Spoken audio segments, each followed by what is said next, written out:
காலங்காலமாக சம்பாதிக்கிறாங்க, சொத்து சேர்க்குறாங்க, வீடு கட்டுறாங்க, இடம் வாங்குறாங்க, குழந்தை பெக்குறாங்க, குழந்தைங்களுக்கு கல்யாணம் பண்ணிக்கிறாங்க, குழந்தைங்க பேத்தி வருது, பேரன் வருது, அவங்களுக்கு செய்கிறாங்க. இது தொன்று தொட்டு காலகாலமாக ரொம்ப காலமாக நடந்துட்டு இருக்கு.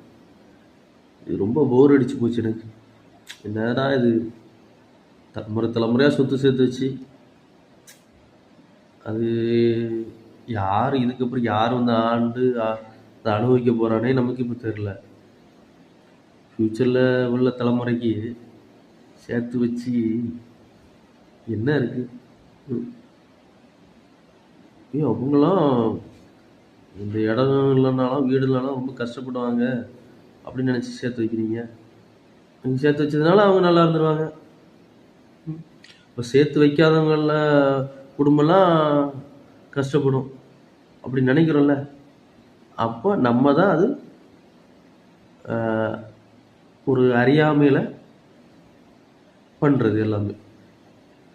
நமக்கு தான் ஒன்றும் தெரியலன்னு எடுத்துக்கணும். இப்போ சேர்த்தது அப்படியே கொண்டு போய் அடுத்த தலைமுறை அனுபவிக்குமா யோசிச்சு பாருங்க. பூமி லைட்டாக கொடுங்கனாலே மொத்தமும் காலி.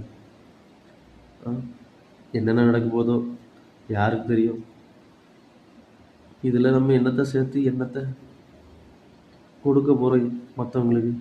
நம்ம வாழும்போது நமக்கு உண்டான தேவைக்கு உண்டான சம்பாதிச்சாலே போதும்னு நான் நினைக்கிற மாதிரி நீங்கள் நினச்சிங்கன்னா, நாட்டில் இவ்வளோ போட்டி பொறாமை, இந்த விலைவாசி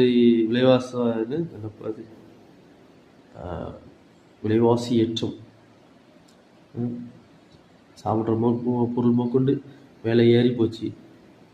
இதெல்லாம் கொஞ்சம் கம்மியாகும்.